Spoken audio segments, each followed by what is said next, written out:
The New Jersey Center for Tourette Syndrome Associated Disorders and its directors, employees assume no responsibility for the accuracy, completeness, objectivity, or usefulness of the information presented on our site.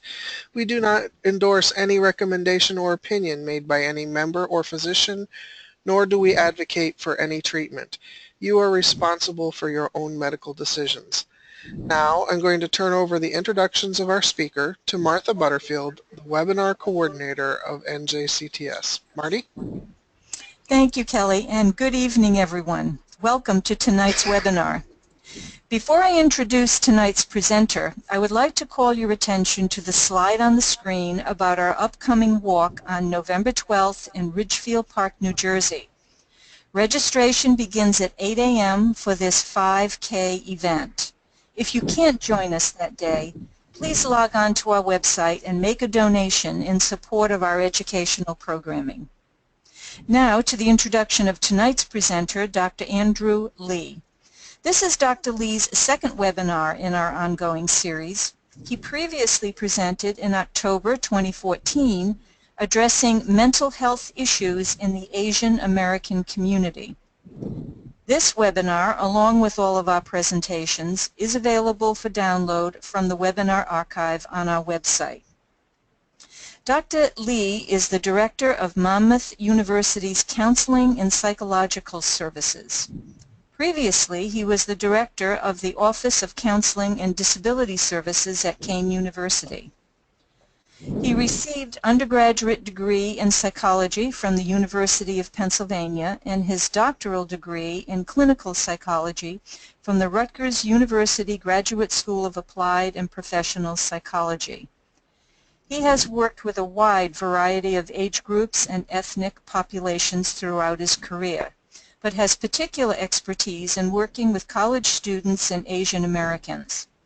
Dr. Lee specializes in working with Asian American young adults who are struggling with integrating two distinct worlds and multiple voices into a cohesive and satisfying personal experience. Dr. Lee, welcome back. And now, without further introduction, I'll turn tonight's programming over to you. Okay, well, thank you very much, Marty and Kelly. I'm just going to see if this is going to work now in terms of seeing my screen. So hopefully everyone can see my screen at this point. So I want to thank you for inviting me back for a second time. Before I begin, I want to just put out a little caveat in the sense that the information that I will be presenting today is going to be talking about information that is specific to New Jersey. So I know that there may be some attendees who are out of the state and some attendees that actually may be out of the country. So I am hoping that the information is applicable. However, there may be different statutes, different requirements, and different things in the states and the countries that you live in. So I'm just putting that as a brief caveat before I begin. So today we are going to be talking about transitioning from high school to college. And I wanted to start by really thinking about and talking about what some of those transitions are. So in terms of really being able to think about the high school experience versus the college experience. So the first one is that really when we talk about high school is generally required for all students up to a certain point that you have to go. If you don't go, if you don't attend, I think it's up to the sophomore year, then there is a truant officer that can come to your home that can say, look, you need to go, and bad things can happen. However, for college is really a privilege. It's not a right. It's not guaranteed for you, so it is possible to be asked to leave a university or to fail out of a university if you don't succeed academically. So that's a big transition. And that's a big transition in terms of the amount of stress and pressure and things that we'll talk about later. But I think that's important to consider. In addition to that, about high school, if we talk about the high school experience, it's a very structured experience. That generally speaking, in high school, there are roughly, at least in the U.S., roughly about 1,080 hours. So there's about 180 80 days of school or so, and roughly about 10 hours or so. So we're talking about a little over 1,000 hours. Now, when we talk about the college experience, there is much more independence, that there's much less time in class, so about 168 hours or so in class, or about 340 hours per year in class, where you really have a lot more freedom to think about what you're going to do with your time, how you're going to spend your time, so that it's not as structured. There is much more personal responsibility. Now, also in high school, there is some immediate feedback. Generally speaking, when we talk about high school, that there's a test or a quiz every few days, and then there's a test at the end of the week or the end of every other week. So you get a lot of feedback in high school. You get to know how you're doing pretty much on a weekly basis. However, in college, if you think about the experience there, it's much more about the longer-term projects, whether it's about a midterm and then a final, or maybe 2 or 3 evaluation periods as opposed to weekly evaluation. So again, the amount of feedback that you get to know how you're doing, but also the amount of time that is given to each thing varies tremendously. And then, again, in high school, there's much more access to teachers. That when we talk about the high school experience, you're seeing your teachers every day. You can see them in the lunchroom. You can see them in the hallways. So as opposed to in college, really the experience is much more self-motivation. The guidance is really self-directed. You have to seek out your professors. You are the one that is much more responsible, you as the student. And then when we talk about high school, again, there's much greater connection with family because most students are living at home with their families when they're in high school.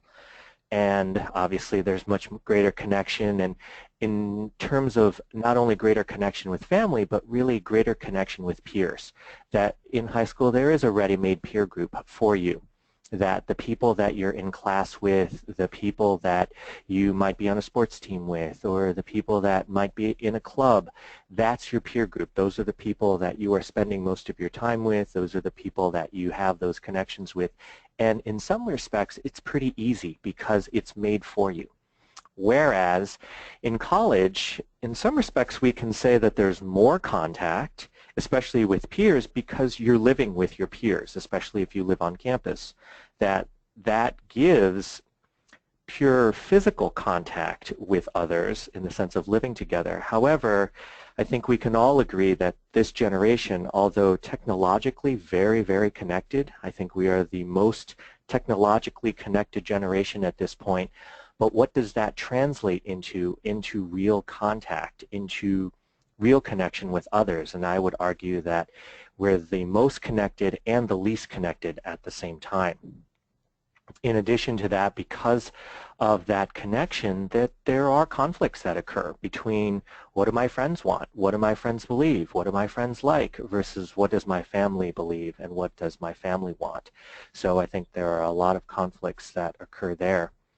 And really the big thing to realize or to remember is that now there is increased responsibility for all aspects of life when you get to college, for things, everything from the mundane to laundry and to making meals or to figuring out how you're going to eat, to the academic, to the social, so that it's much more on the student, much more on your child, instead of on the family or on your parents to figure it out. So now in terms of talking about the IEP and the 504 process in high school in comparison to college, in high school it's really about success. IEPs and 504s and the accommodations that are provided really are about academic success, that we're trying through those things to make sure that the student succeeds. However, in college, there isn't an IEP. There's not an individualized educational plan, 504 per se, that it's really about access. When we talk about college, we're talking about providing equal access to all students, not necessarily ensuring or guaranteeing the success students, and I think that's a very big difference. So again, we talked about some of the differences. I'm going to touch on some of the common stressors. I am a psychologist by degree and by trade, so I think about stressors and stress and anxiety all the time. So I'm going to talk just a little bit about some of those that your sons and daughters might experience. Obviously, some of these are repeats in terms of separation from family. The academic demands that are placed are very, very different. That in terms of the academic demands now on students, they are significant, and especially when we talk about the difference again between the demands that might be put on a high school student. Many, many students that I see, I hear the statement, you know, I didn't really have to study very much in high school, and that's probably very true. That they may not have had to study in high school very hard or very much, but that in college it's different because the demands are different. And also now it's figuring out how to manage all of these interpersonal relationships. We talked about, again, the separation from the family, what kind of relationships I'm going to have now with my family, with my friends, with my peers, and in terms of what kinds of relationships I'm going to have with my professors and my dating relationships, and hopefully not dating relationships with professors. That was actually just a little bit of a joke. That doesn't happen very much. So I hope that, but really figuring out what these interpersonal relationships look like, what they want them to look like, how they want to be, all of that is a stress, and a big stress, because oftentimes they didn't have to deal with it as much. Again, that ready-made peer group was there. There may be cultural concerns, discrimination, marginalization, feeling different, feeling outside of the norm, and it's really figuring out how to manage those feelings. Again, another big one, especially in this day and age of what I would call TGIF, Twitter, Google, Instagram, and Facebook. That it's all about the social media. It's all about how many likes do I have, how many followers do I have, and that there's significant peer pressure and significant feelings of competition, especially when you feel like you might not match up in some way. So a very big stressor when it comes to college students these days. Again, work-related concerns and financial concerns. I think that's true for everyone. I ask all the time in presentations, people feel like they have enough money. No one ever raises their hand, and I'm sure if I asked it here, people would say the same thing, that financial concerns are real, and that work-life balance or work-school balance is real for many people. And so that's a big concern.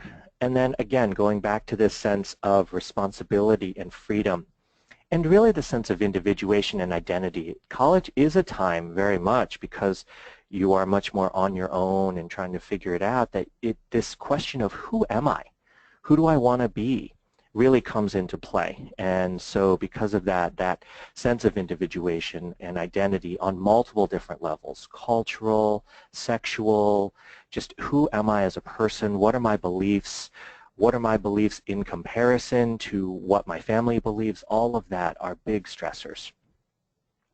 And oftentimes, this is the first time or one of the first times that the student, especially a student that may have some special needs, is responsible for their own medical care, is responsible for taking care of themselves in a very real physical way, whether it be medication or appointments or things along those lines. That's a big stressor and a big difference. And then obviously when we talk about college and the plethora of things that are available to us, that there is this sense of maybe becoming over-involved or this sense of balance. And I tend to think of balance as kind of a pink unicorn.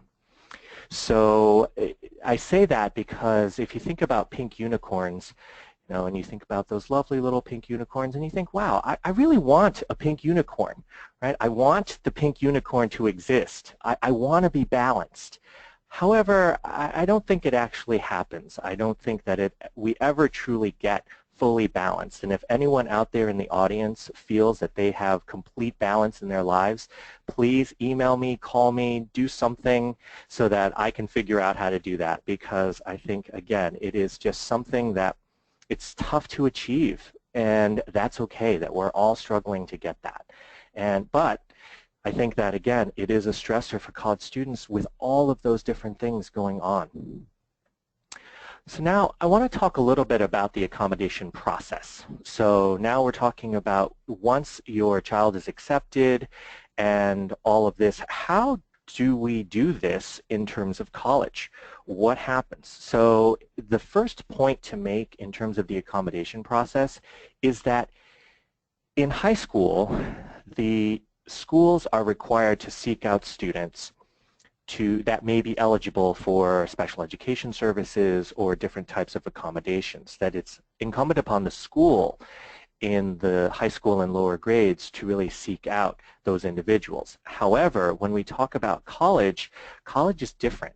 It is all about self-identification, that it is incumbent now upon the student and or the family to identify themselves, to say, look, I have these particular issues that require these types of accommodations and I need help.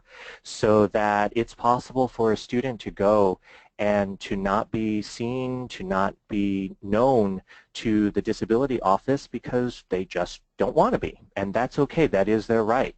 There is no right to receive accommodations if you don't want to. So I think that is an important point to make and an important shift to make in terms of understanding all of this process and how the different pieces of the process work.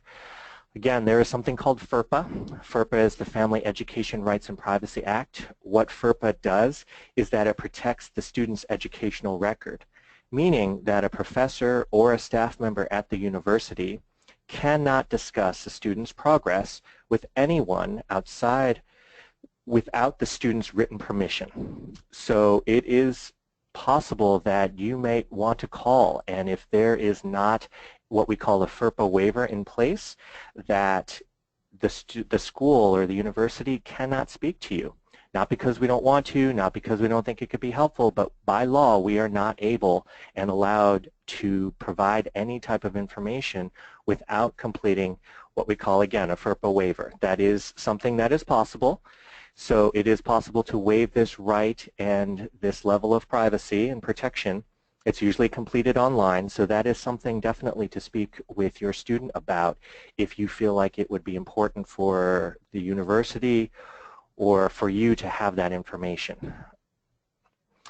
Now, in terms of the accommodation process, after you self-identify, and now this self-identification process can occur before the student actually arrives. So it's possible to talk to a disability services office during, say, the summer. And I would actually encourage all individuals who might be looking for accommodations to speak with their disability service office earlier rather than later, because it is very busy, I will call it, at the end part of the summer, beginning part of the year, when many, many people are looking for accommodations, looking for assistance, needing to fill out different pieces of paperwork or provide different forms, so that the earlier you can do this, the better. So I would say in the early part of the summer is a really good time, maybe to the midsummer before the student enters, is the time to speak with and meet with the Disability Services Office. Now, I do understand that some students will be going to school far away from their homes, and that's wonderful. And the question could arise, well, how do we do this then if we're so far? It is possible to fax and to email and scan and things like that. With technology today, it's pretty amazing be done. So just know that just because a school is far away doesn't mean that you can't receive accommodations or that the process has to be that taxing. Again, it's important, though, to talk with the disability staff to know what is necessary and what's required. So once that self-identification process happens, again, there is a meeting with disability services to discuss possible, necessary, and reasonable accommodations. Now, the important point about accommodations are that accommodations cannot fundamentally alter the educational experience of the course. So for instance, if there is a math course that is computational in nature, that the fundamental reason for taking that course is to learn how to do computation, then it would not be reasonable in that case to allow the use of a calculator for that particular course. So it is important then to be able to have the discussions about what is reasonable, what is a fundamental alteration to the course content, and what would be reasonable and not reasonable. And that's why that meeting is so important. It's important to meet with the Disability Services Office to know what is important for your student to have in terms of accommodations, but also what types of courses, what kinds of things the student might be interested in taking, so that they can see how it all matches up. So some possible accommodations, just to back up for a second, are things like extended time for exams. That's probably the most common accommodation that is given. Again, this is extended time for exams and any in-class assignments, say for someone who might have a processing issue or someone who might have some difficulties in terms of being able to write or things like that.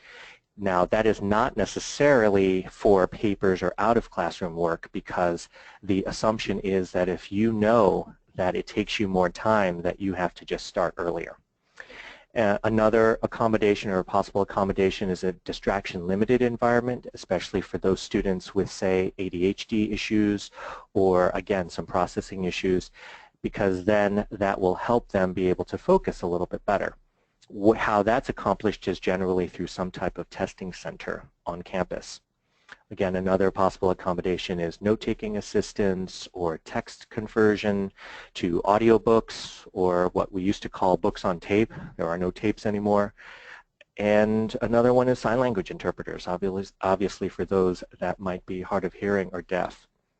So again, this determining what is appropriate and not is an interactive and individualized process. Again, that's why that meeting is so important. So then after you meet or speak with the Disability Service Office, fill out their intake forms, then what's usually required is some type of medical or psychological verification form, especially if you are indicating that there is a medical or psychological reason for the disability. Now, in terms of the educational verifications, things like, and it's not the IEP that's really the necessary component. In fact, it's more the testing that goes along with the IEP. So if you have more recent testing, if your child was tested in terms of 11th grade or 12th grade to show that they have some type of learning disability, for instance, that's important documentation to hold on to, because that's what's going to be asked for in terms of this accommodation process in colleges and universities. Again, if there is some medical verification that needs to be done, then a form is usually completed that goes to the treating either physician or treating professional, and then they verify that yes, this is true, the student has this issue, and then these are the ways in which the functional impairments that the disability may cause. And then some potential accommodations that might help that. Then once all of that happens, and that process can take anywhere from 3 weeks to much longer, depending again on the time of the year, depending on how long it takes to get verification, documentation. So the more you have prepared in terms of that, the faster the process will take. Once all of that happens and the student is now in class, the professors have to complete what is called an accommodation form. What it is a form that goes to the professors that shows what the accommodations are and what accommodations have to be provided in this class by this professor by law. That's the reason for all of this, that it is now, once this process happens, once you have provided the documentation and all of that, the accommodations have to be provided by law. There is really no choice unless the professor can show that somehow it is a fundamental alteration to the course material. The accommodation that are provided and discussed and determined to be reasonable by the Disability Services Office stand and have to be provided. So it really allows for a mutual understanding between the professor, the university, and the student about what is being expected and what is going to be provided. And again, another piece though is that the accommodations cannot impose an undue financial or administrative burden. So things like providing a transportation to and from class, that is an accommodation that is, I don't think, ever granted because of the undue financial or administrative burden. I shouldn't say ever. I'm sure there are some situations in some schools where it might, but most of the time that is not provided. Now, once all of that happens, then the student obviously receives the accommodations. Now, another important point, though, is that accommodations are not retroactive. And this point becomes important, especially for the student that says, you know what, here's what I'm going to do. I'm going to just try it out for the first 3 weeks or the first month or beyond. And I'm just going to say, I'm not going to get any accommodations. I'm going to see how it works and then go from there. The caution to that, and I'll talk about it later as well, is that if that happens, the accommodations are not retroactive. So if the student does not do well on the first exam, they can't claim that it was because of their disability, even though it might have been because they didn't self-identify and they didn't go through the process, so the grade on that exam for the most part would stand. So that's why it's important to, if you feel like these accommodations are going to be necessary, to really start this process early. Now, in terms of disclosure, we're talking about disclosure and who do you have to tell? So again, going back to the point about all students seeking services needing to self-identify, so really you have to tell the Office of Disability Services. So at your university, if you're looking for accommodations, they are ones that have to know. Now, the good thing is that they are the only ones that have to know the specific disability. They're the only ones that have to know if your child is diagnosed with Tourette's, or if your child is diagnosed with an autistic spectrum disorder, or if your child is diagnosed with ADHD. They are the only ones that have that specific information.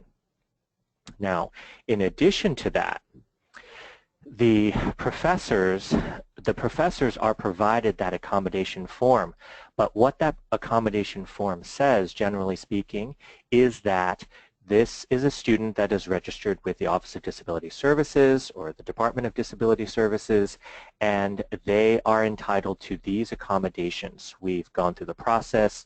We have determined that these are reasonable, and these are the accommodations that have to be provided. So the professors, although the professor may know that there is some type of disability or some type of issue that is warranting the accommodations, it doesn't necessarily mean that the professor will know exactly what those disabilities are. So there is some level of protection and confidentiality with that.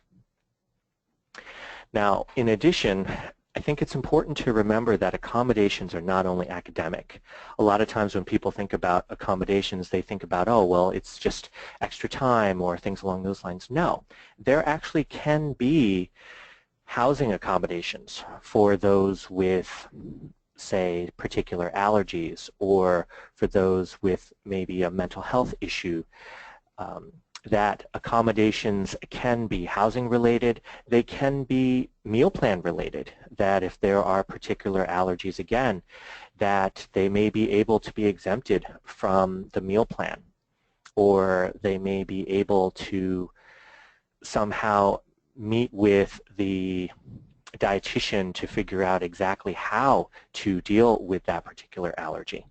So again, in terms of the people that you have to tell, it's really disability services and the professors.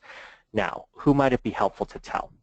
When we think about telling individuals outside of university staff, so outside of the Disability Service Office and outside of professors, really it is a personal decision. I am not here to tell you that you should or should not tell these other people, but that it's helpful to at least consider if it would be useful to inform others.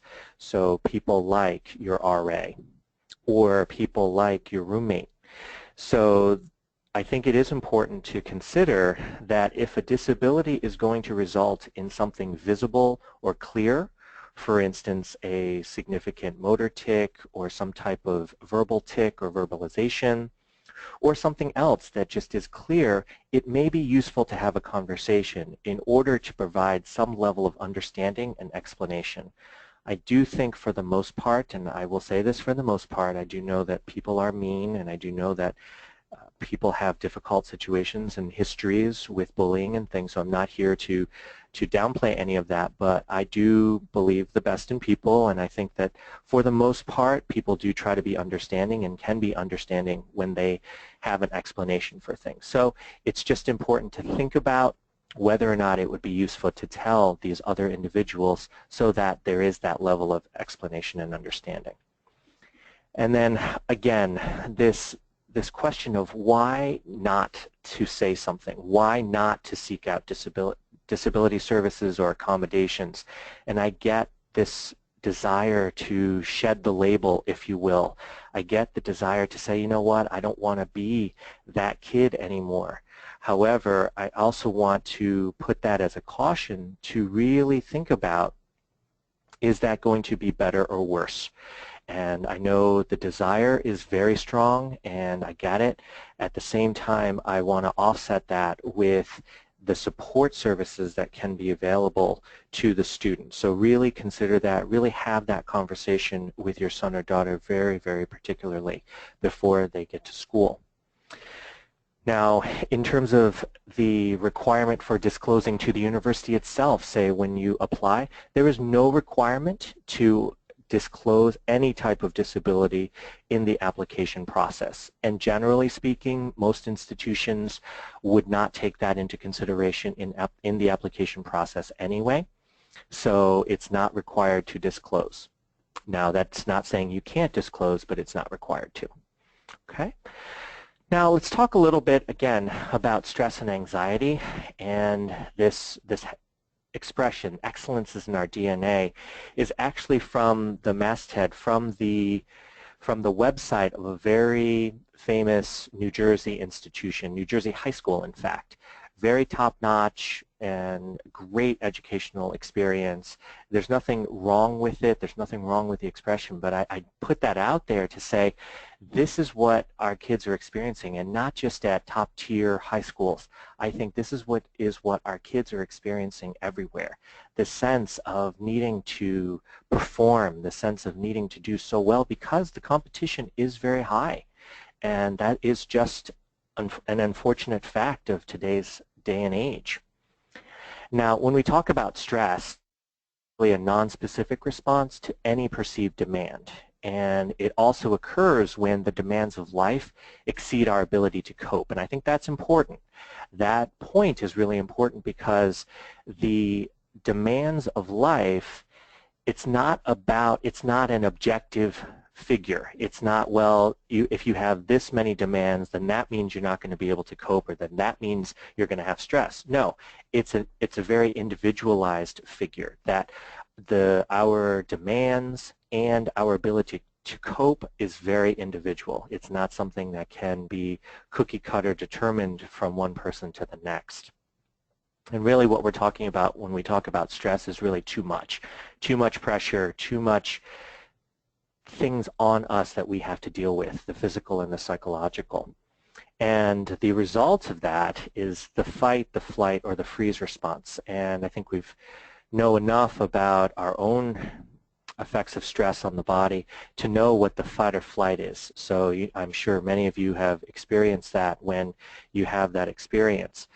But then the freeze is really when people start to ruminate, or they start to really just think about things, and they kind of get stuck in the experience. That's really the freeze response. You can think of it like a possum that plays dead when they go through stress. So that's really the freeze response, not being able to move on. So again, when we talk about normal anxiety, I think many of us, if we were to say, look, you're going to have to give a presentation like that woman in the corner of the slide, I think many of us would experience some level of anxiety. I think it's been said that the fear of public speaking is, say, the fourth worst fear or something along those lines, whereas the fear of death is the sixth or the seventh. So in fact, people are more afraid of public speaking than they are of dying. So that's, when we talk about anxiety, that's an important point. But again, anxiety is normal. That it's the alarm system, that evolutionarily speaking, it makes a lot of sense that when Mr. or Mrs. Caveman was walking along, that they saw a saber-toothed tiger, they needed to know, look, I need to either get out of here, I need to fight, or I need to run.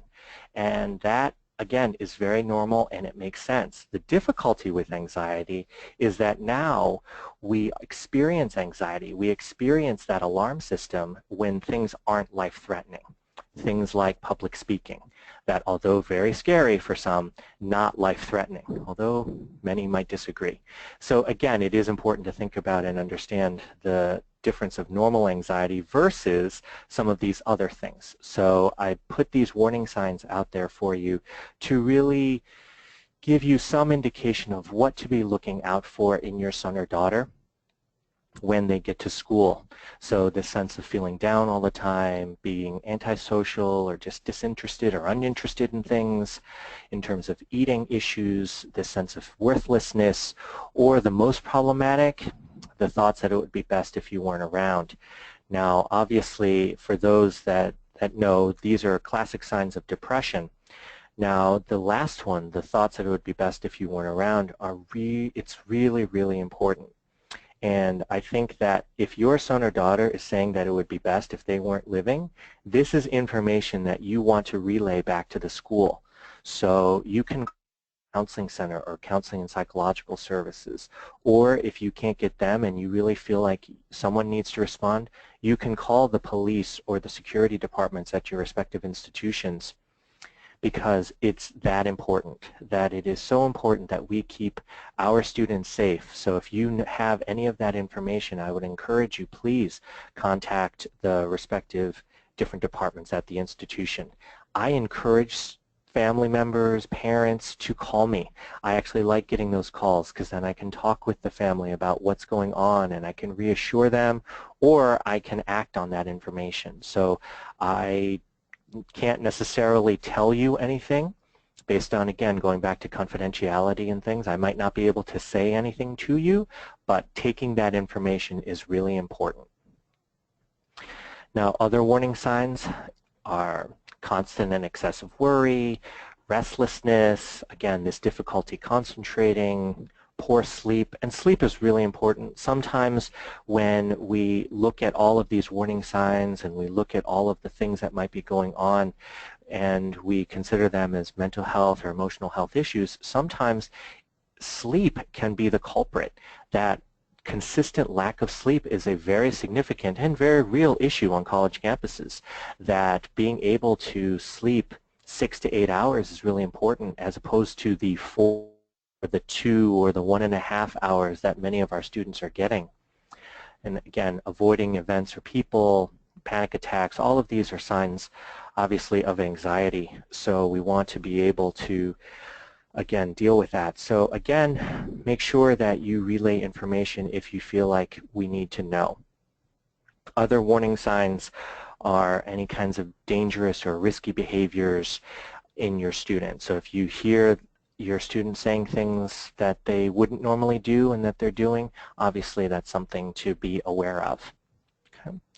So when we talk about all of these things, I want to turn now to really thinking about, okay, well, what does this all mean then in terms of parental involvement, right? What does this all mean in terms of how you are involved in the students' lives?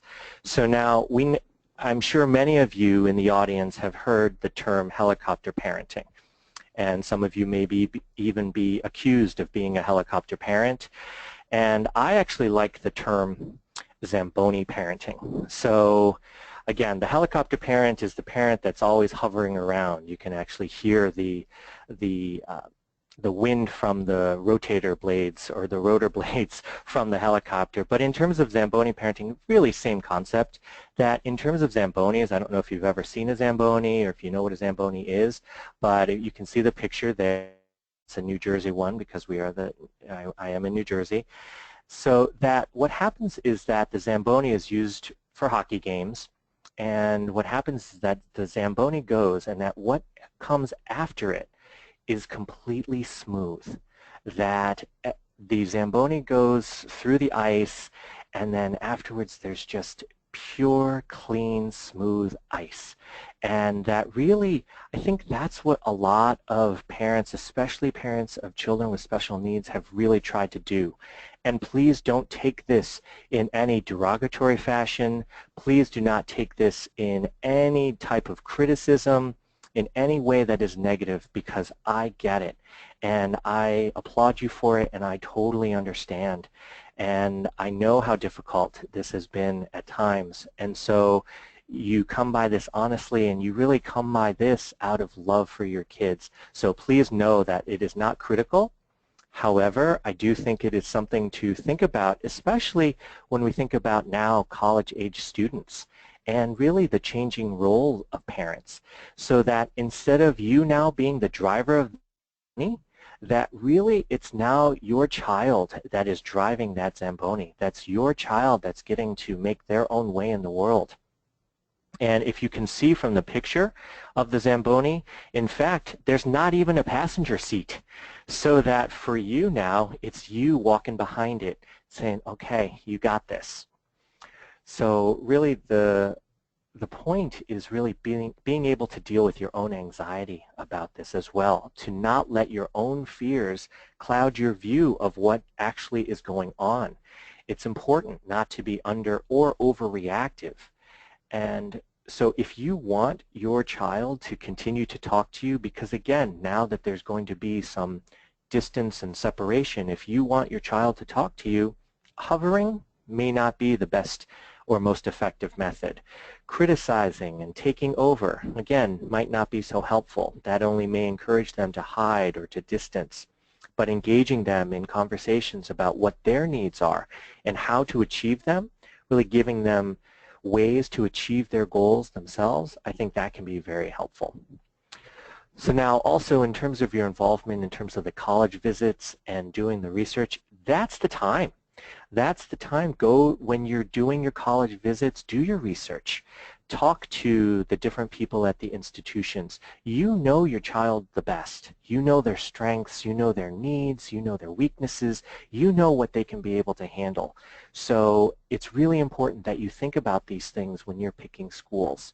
It's important that you jointly decide if it would be best to live at home or on campus. Decide what level of intervention that's necessary, because there are some institutions that have very structured programs, and generally those structured programs do come with an associated fee. However, it might be worth it. It might be something to really consider if you know that your child might benefit from that, if you know that your child will really need that to succeed. So it's really important to do that research together, to really talk with, when you go on your college visits, talk with the disability services staff. Don't go on a weekend, go on a weekday. I know it's time out of your schedule, I know all of that, but I think it's so important to be able to do the research, to know this is what we're getting into and this is the support you can expect. So now I'm going to turn and talk about resilience a little bit. When we talk about resilience, resilience is really the ability to bounce back, and I think resilience has really gotten a lot of press and really gotten a lot of exposure in the news and popular media, this sense of grit. And when we talk about resilience, we talk about a few different aspects. So the first is really this sense of self-awareness. So self-awareness is really a knowledge of one's self, one's thoughts, emotions, behaviors, strengths, weaknesses, really being able to know oneself. That to know oneself is being able to then know the areas that they may need to work on differently.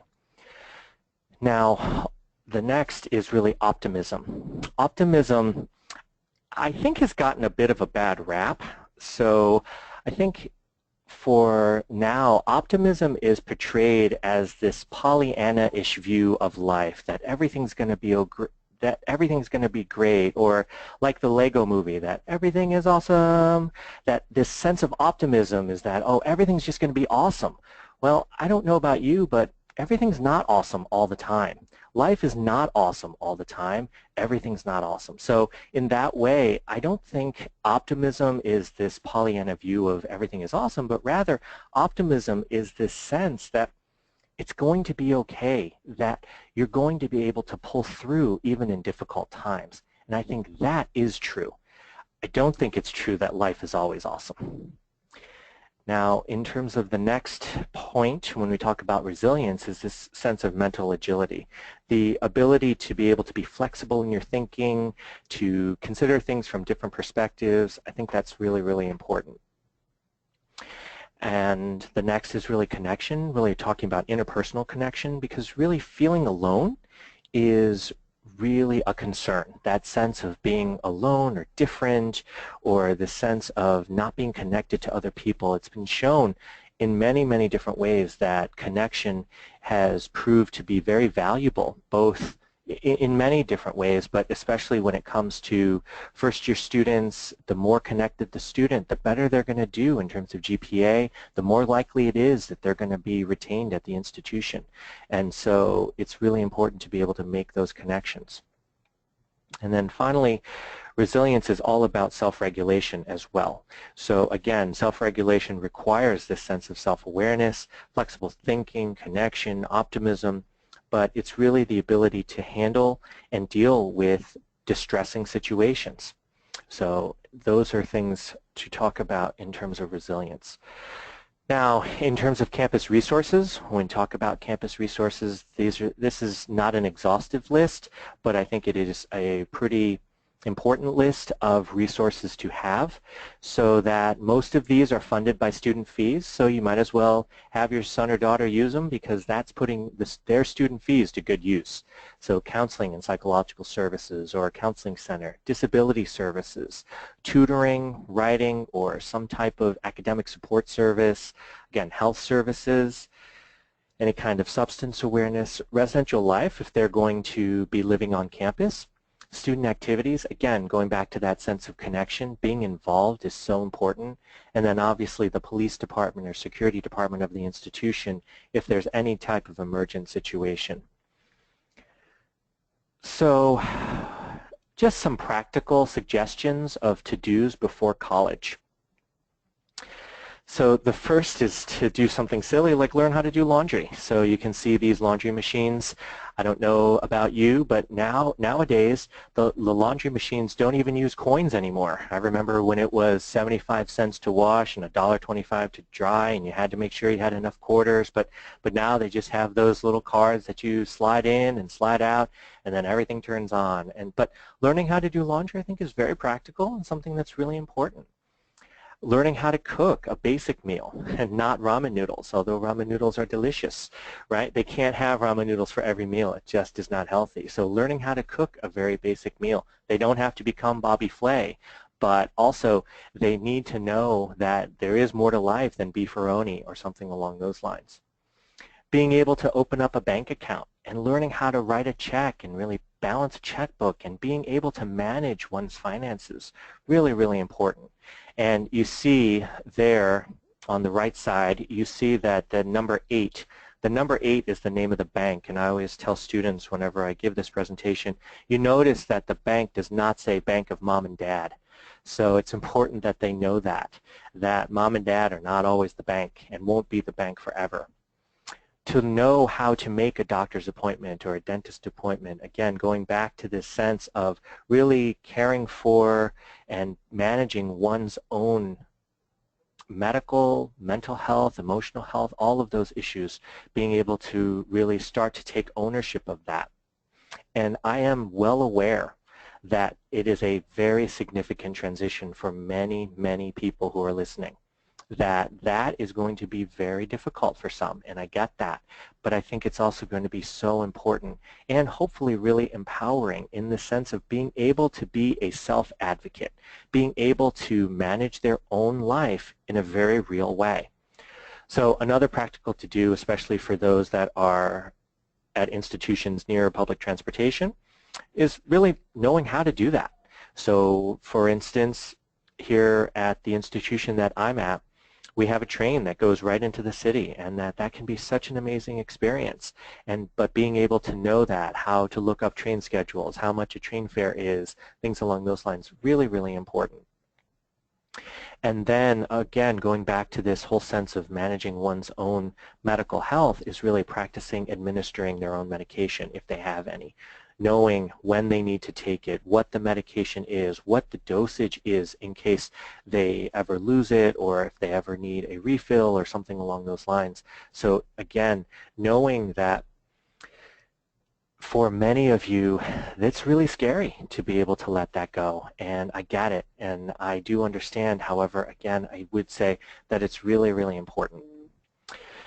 And so here's a little bit of a summer reading list. I know it's not the summer, but at least for some of you to be able to, if you want some maybe not so light reading from now until the next school year. But also to know this, that I know that for many of you, this is a really difficult and life-consuming process, which is caring for, taking care of your kids. And I get that. But I also know how important it is to take care of yourself. So I'm going to conclude my talk with a couple of quotes and just an example of when but I'll start with the quote first. The quote is, "Self-care is not selfish or self-indulgent. We cannot nurture others from a dry well.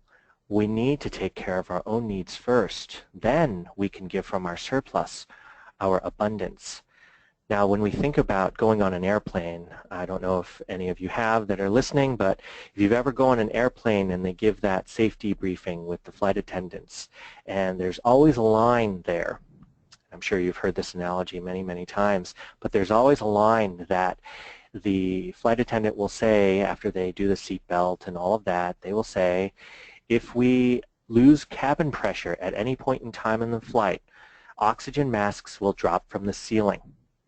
And then they say, the next line is really important, that if you are traveling with small children or those needing assistance, put your own mask on first, then help those that need assistance. And it is not because airlines hate children, it's not because flight attendants don't like little kids, anything along those lines. It is because if you don't do that, then it is very likely that you could pass out before you helped anybody else. And so because of that, it's important to take care of your own needs first, and then you can help someone else. So again, going back to self-care, you can see on the left side, if it feels wrong, don't do it. Say exactly what you mean, and don't be a people pleaser. I know that's really, really hard for many of us. And just being able to trust your instincts, not being afraid to say no. No is one of the hardest words to say, especially if you feel like you're going to get some type of criticism or some type of backlash for saying no. But also don't be afraid to say yes, because there are so many opportunities. There's so many amazing things in this world that the ability to experience the sense of awe is possible and is very easy to do when you say yes to those new experiences. To let go of what you can't control, which unfortunately, the unfortunate truth is that most of the things of life are outside of our control. We don't always like to acknowledge that, but it's true. And then to stay away from drama and negativity and to really love yourself, love others. And I know that you love your children, or else you wouldn't be listening to this webinar. So I just wanted to thank you so much for your attention and your time. I know you could be doing a lot of different things, and you've chosen to spend it with us. So thank you so much. All right, thank you, Dr. Lee. That was a lot of great information. And I'm going to launch into, um, Kelly's telling me had got stuck. Is that better? There you go. Yeah. Okay, sorry about that. All right, so I'm going to start right now with questions. Sure. So, talking about letting your child fail, Mhm. at what point do you let them fail, assuming you let them fail at all, because they're unable to be responsible enough to take their meds or do other things for themselves? That's a really interesting question, and unfortunately I can't say that there's necessarily a single answer for that. I think it is being able to know your child and to know if they really do need the assistance in terms of being able to manage. I won't say that that you would ever stop doing that I think you can help and you can assist, but there's a difference between helping and assisting versus reminding them every single day at the exact same time to make sure that they do this or they do that. And I think that's where it's a very, very fine line, and I can't say that it's the same for everyone, especially depending on what we're talking about. If they are true medical issues, then it is very difficult to consider, okay, well, does this mean that they are going to physically be ill or they are going to somehow wind up in the hospital? But I think if that's not the case, then being able to really talk with them about, okay, this is now something that you need to start managing. And if you don't do this, say it's take ADHD medication, for instance, not something that would necessarily be life-threatening, that if you don't do this, you know you're not going to do well. You know you really can benefit from using this medication.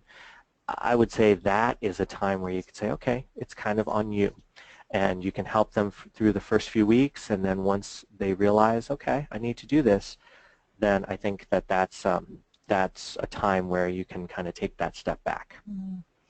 Isn't this possibly a case for that particular student to maybe consider community college, you know, something a little bit more local till they kind of get more grounded in how to manage some of that stuff?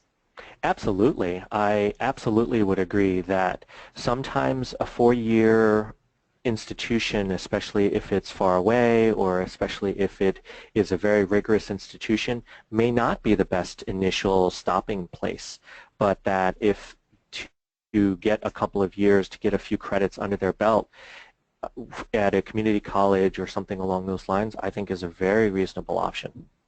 Mm-hmm. Okay. So I'm going to have a question about medications. So is it necessary for disability services or for medical services to know what medications my child is taking? Is that It's not part of the information that would need to be provided? It's not absolutely necessary for disability services to know which meds your child is taking. That was not necessarily a question that I may have asked as the Director of Disability Services. However, it's just part of the picture. So if being able to talk about the medication can support the actual disability or can show that this is what the disability is, then that might be an instance in which to disclose. However, it's not something that is absolutely necessary to disclose as far as I understand it. However, that's a question to really talk about with your respective institution. Okay. This questionnaire is confused about something. You said at some point that professors do not need to know about the reason for your accommodations, but don't you have to discuss the reason for the accommodation when you meet with them to get the accommodations in the first place? No, because professors are not in the Disability Services Office.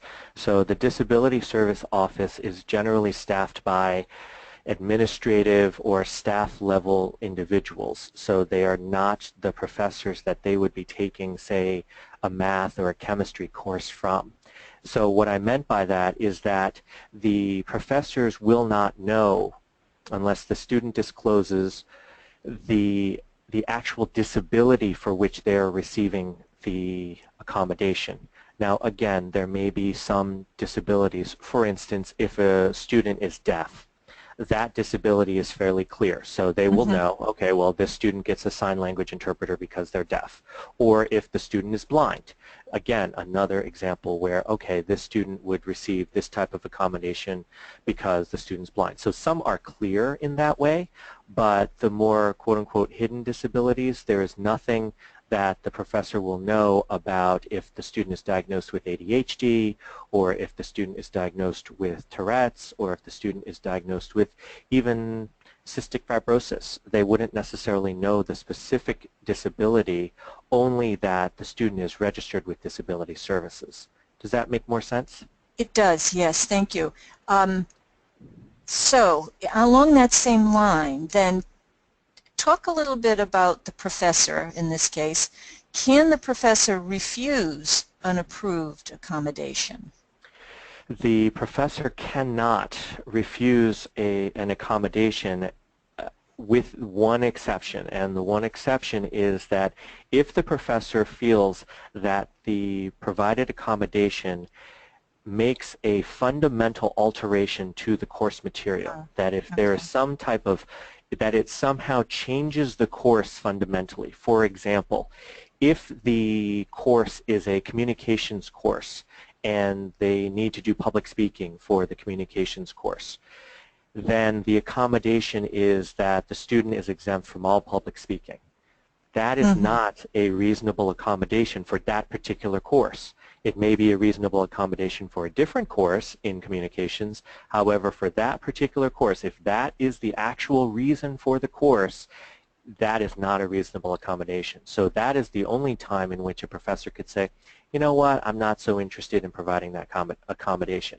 Now, that's also one of the reasons why I think it's so important to go to the Disability Services Office, to go through the accommodation process, because then there is legal backing. So once that accommodation form is given, then, and the professor then were to say, or if the professor were to say, you know what, I don't think that's reasonable, then you can go back to, or the student can go back to the disability office and say, look, the professor's saying this, then it's really incumbent upon the university and the different departments in the university to really make that happen. Okay. Does the, so let me understand this question a little bit more. So when you have a disability that requires, or that would just automatically include a lot of detail about some health condition, does the doctor, or can the doctor simply write a letter to the disability services and say, I know this patient, this is the situation, or does that doctor still follow through with some forms that have to be signed? Right. There are very particular forms that every disability services office has. It's a provider form, and on that provider form it will generally ask for what is the diagnosis, what are the functional impairments, what are the possible accommodations that can be useful for this client or for this student. So in that way, the doctor cannot just write, I am aware of this student and this student needs this type of help. I think they have to be a bit more specific than that. But again, that only goes to the Disability Services Office. It will not go to anyone outside of that office. Okay. Going back to the professor and disability services or accommodations, if a professor is not providing accommodations approved by the disability services, how should the student proceed? I would say they go and talk to the Disability Services Office. That I don't think it's reasonable to put it on the student to talk to the professor directly. So I would say that they can go to the Disability Services Office and inform them that this professor is not following the accommodation form. Now, that in order for that to happen, there has to have been an accommodation form signed by the professor. And in order for that form to have been signed, that means that they have to go through the process. The reason I bring that up is because sometimes students will go and they will say, well, the professor's not giving me accommodations, but they haven't been through the process. They assume somehow that the accommodations that they had in high school will automatically transfer to college. And again, remember, they do not. The student has to self-identify, the student has to go to the office, the student has to do all of those things in order to receive the accommodations. Okay, but those accommodations should transfer to, I don't know quite the term, but you know, in regular school you've got teachers. So the professor isn't there for some reason, is on leave or something. So somebody approved those accommodations first, and now that individual is no longer there. Whoever replaces that individual is obligated then to follow that. Correct. It's Correct? for that course, yes. The accommodations are for the course itself, not necessarily for the professor. It is for the course. And so, however, if the new professor needs the information, then there is another, again, you can go back to the Disability Services Office and get another form, just again as just verification of that, because if it is a new professor, sometimes they may not know. Okay, and we've run over a bit. I have one more question, and then we'll wrap it up there. Sure. You mentioned in your presentation about a student with ADHD, and then you discussed, you know, having appropriate testing. Make sure your testing is current. Sure. So how current does that need to be? Within the past 2 years, 3 years? Like kind of what's the, you know? Generally speaking, a good rule of thumb is in the past 3 years. Okay. So that's what I would say as a rule of thumb. If they're again, we try to be reasonable in terms of that. So if it's within 4 or if it's within 3.5, that's not usually something that's a major issue. However, again, every disability services department can differ on what their requirements are. So, but a good rule of thumb is, I would say, within the last 3 years. Okay. And I will say, I'm sorry, just one more addition to that is if a student needs additional testing, the difference again between college and high school is that in high school, the school would have paid for the testing. However, in college, it is incumbent upon the student or the student's family or anyone else it's incumbent upon the student themselves to be able to pay for that. Would that testing have to be done again once you're in college and you start with these accommodations? Would that... Again, if it's within the last, say, 3 years, then I'd say no, that it's not something that would have to be done again. If they haven't been tested since, say, elementary school, then it's possible that they would need to go for additional testing.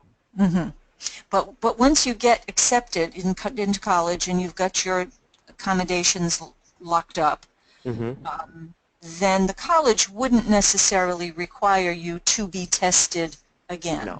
No, if you get your accommodations, say, your freshman year, then you can keep those, unless there's some change, either better or worse, then you can generally keep those for your entire college career. Okay.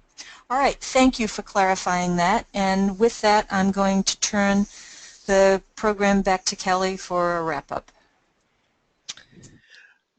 Thank you for all for joining us on our webinar, Transitioning from High School to College.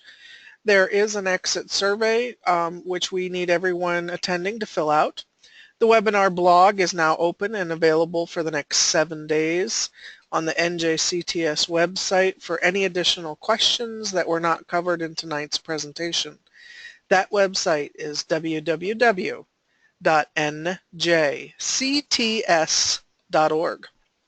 Also, an archived recording of tonight's webinar will be posted to the site by close of business tomorrow. Our next presentation, Disclosure Part 1, What to Say and How to Say It, How Best to Explain to your child and the family about a diagnosed mental health condition, will be presented by Dr. Lori Rockmore and is scheduled for November 2nd, 2016.